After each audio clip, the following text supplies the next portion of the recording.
नमस्कार, स्वागत आहे तुमचं आजच्या नवीन ब्लॉग मध्ये. आता नवीन आता ब्लॉग चालू करून संध्याकाळी 7 वाजता, कारण आम्ही वर्किंग वरून जाऊ वगैरे आलोय आणि भंडारा डोंगराच्या शेजारी फाट्याला जो कार्यक्रम आहे तो कार्यक्रम बांधण्यासाठी आम्ही आलो होतो. आज पण खूप छान आहे. परवा तुम्ही व्हिडिओ बघितला असेल. आता संध्याकाळी थोडे गर्दी कमी अजून होईल नंतर थोड्या वेळाने, पण लहान मुलांचा वगैरे नाही का, म्हणजे गजर वगैरे करतात स्वामी महाराजांचं वगैरे. पलीकडे कीर्तन चालू आहे आणि इथं गजर चालू आहे आणि अजून पलीकडे जायचं आपण जाऊन बघूयात. तोपर्यंत मला मी थोडा आता बॅकग्राऊंड होता.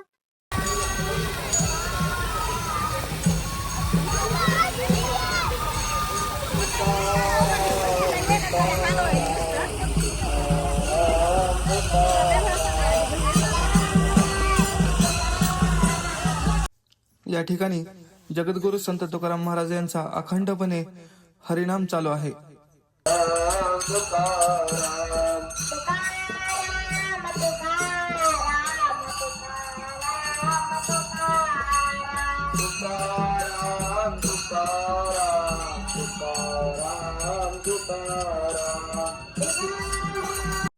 भंडारा डोंगराच्या पायथ्याशी गेलेही वर्षी सदैव वैकुंठगमन सोहळा 375 या निमित्ताने खूप छान असे कार्यक्रम झाले होते. त्याच पद्धतीने आणि त्याच जोशाने ह्याही वर्षी त्याच पद्धतीने कार्यक्रम होणार, म्हणजे चालूच आहेत. जेवढे काही भाविक भक्त येतील, 1,00,000-2,00,000, त्या सर्वांची या ठिकाणी राहण्याची, निवासाची आणि अन्नप्रसादाची खूप छानपणे व्यवस्था केलेली आहे.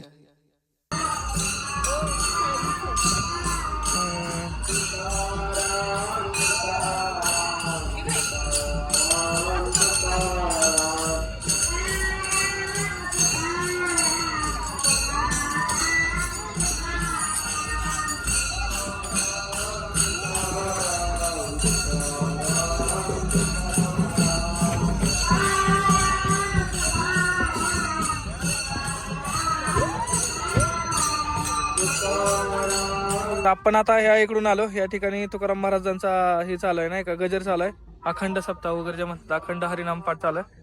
आणि इकडे आल्यानंतर बघा ह्या इकडे काय मेन जे आहे ते कीर्तन चालू आहे. आपण कीर्तनाकडे चाललोय. ध्वज वगैरे छान दिसतोय बघा. आपण तिथे गेलो आता बघू. नाम राम लक्ष्मण दो भाई. माझं नाव राम आहे आणि हा माझा भाऊ आहे बरं का. हा 14 वर्ष झोपला नाही बरं का महाराज. हा माझ्या सोबत आहे. हा पहाटे 5 वाजल्यापासून संध्याकाळी 10 वाजेपर्यंत इथे विविध कार्यक्रम चालू असतात. तसेच आत्ता या ठिकाणी कीर्तनाचा महाकार्यक्रम चालू आहे. सभा मंडप पण खूप मोठं असं आहे, भव्य दिव्य असं. 2-5 लाख जरी माणसं आले तरी सुद्धा त्यांना पूर्ण नियोजन त्यांच्या या पद्धतीने केलेलं आहे. भगवंताने रथ बाहेर उभा केला होता. अर्जुना, मी सुभद्रा हा रथ आणि तू बघ काय करायचंय त्या ठिकाणी.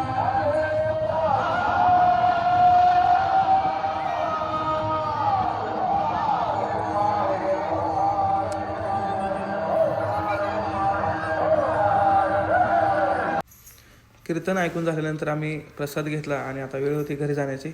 आवाज जास्त असल्यामुळे मी म्यूट केला आहे बाहेरचा. तर अशा पद्धतीने आजचा ब्लॉग होता. कसा वाटला नक्की सांगा. लाईक करा, शेअर करा, सबस्क्राईब.